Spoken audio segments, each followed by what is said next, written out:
I was talking with my cousin who is 13, and I asked him, "Hey, what are you using these days?" I was just curious, and he told me that he just uses ChatGPT on during his daily life, and I was surprised because I use Google, so to me, I started feeling a little bit old there. So how are we going to compare these two kind of like worlds of the search engine and the LLM? So here I've put some key areas where we see the LLM outperforming Google, mostly in the conceptual parts where it understands what you're trying to ask it, and it gives you a better response based on what you're trying to say. So it helps you get exactly what you need by asking it exactly what you want. Most often when you're using some models, you're going to get billed per token, not per usage of the model, let's say like a monthly subscription. Tokens really matter because they open up the context space. The more tokens you have available for the model, the better it's going to get at extracting what you need and generating the response. For every single word after the prompt, it's going to try to guess statistically which word matches best the prompt that you have given it. If you're an LLM and you were taking a test and you were presented only with 4 options, let's say A, B, C, or D, and you don't really know the response, what you're always going to do is just try to guess. Whatever the guess is, you just want to have an answer. So that's why LLMs hallucinate essentially. So for availability, we have unbounded consumption. Now, real life example, how I would compare this to a developer knowledge would be a typical DDoS. We have confidentiality, and I put prompt injections here. Developer comparison would be a typical SQL injection. You ask it, hey, give me information about this, but in a very, very clever way that basically just gives you the training data. Like you could ask it something about like a specific person, and just because the LLM has had access to that kind of data, it's just going to give it back to you. Like it basically docks that person from ChatGPT 2. I'm going to show you. Data and model poisoning is something very, very new. I would say in like developer terms, I don't have a specific example here, but think of it as tinkering with the data in the database. So where you could get infected from the left picture is by Trojan horse. This means that an attacker could probably upload some malicious code into a public code repository. What happens is if you are using an LLM very frequently, and let's say you're developing a new feature, there could be a case where the chat suggests that you import a library because it's missing some sort of a method. And so you think to yourself, okay, this is no problem, right? I'm just going to import this. Injected themselves with the library, with a malicious library, where there's a malicious piece of code which could exploit their whole system, which could like corrupt the whole purpose of their application. I haven't given it any more information than just the error issue. So in this case, the LM handled it well, but there will be cases where it needs more context. And to you, it might not be obvious, but once it starts hallucinating, it's going to be obvious. So what do you do in these cases? You go back to the prompt and you ask yourself, okay, is it missing something? Is it missing a context? Is it missing a method? What is it missing?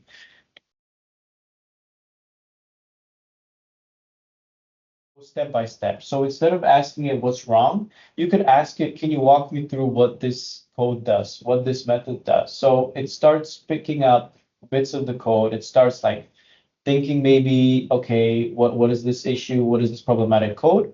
And then it starts building up a response that you're probably going to pick up the error by yourself. You're not asking the AI to do it for you. You're asking the AI to give you the steps. Another example would be if you're switching a lot of technologies and you're switching projects, maybe you've forgotten some syntax here and there.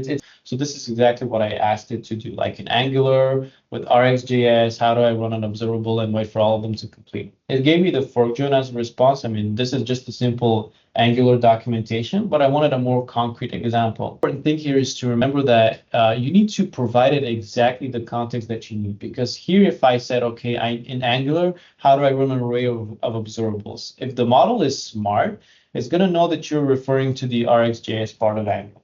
If it's not smart, what it's probably going to do is try to create a model, an interface, a class, if you will, called observable, and it's probably going to try to stuff it into an array, which doesn't make any sense to you. In your case, it just doesn't know what an observable is and what kind of context are we talking observables. Is this a class? Is this a method?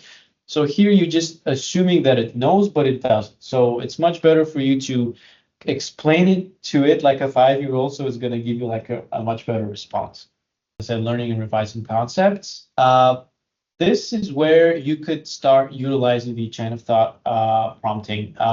You want to learn a new technology, but first you ask yourself, okay, what kind of problem does this solve? What kind of issues am I trying to solve here?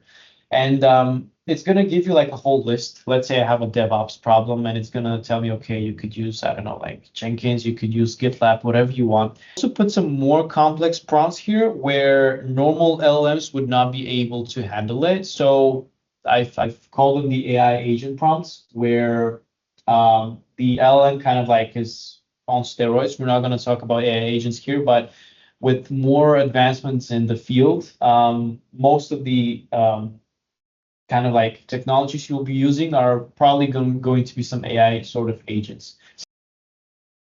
I've put some very basic prompts here where I have this, let's read it out. Create unit tests for this method, mock the services to pass until I reach method X.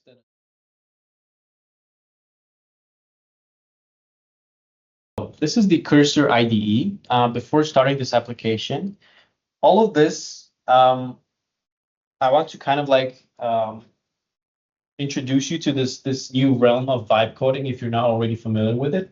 This whole application using Python and using the Angular as front end was all made by an LLM. I never coded anything. I just gave it instructions. I just told it, okay, I want you to do this. I want you to do that. Please do it for me. And all of this code was done in maybe like a week. So it managed to do all of this stuff on its own, and how it actually looks good to me. And for some MVP purposes, and if you have something quickly to present to a client. Now, this is my application called Jira, and obviously it's very modern. No one has seen it before. It's a ticketing system. Now, again, bear in mind this was all generated by code. I never wrote this thing. So what we have here is small applications that it's basically for tickets. I just want to create a ticket here, and then it has some validation here as well. Probably missed out some stuff, but that's okay. And what I want to do now is I want to make, let's say, a Kanban board, because right now this is not very visually appealing to me. I don't know what is in to do, what is completed. So I just want to tell this person, it's not a person, it's an LLM here, an AI agent even. I want to create a Kanban board on the, I think it was task list component, where I can see the tasks which are in progress, which ones are done. Make it so that I can move them around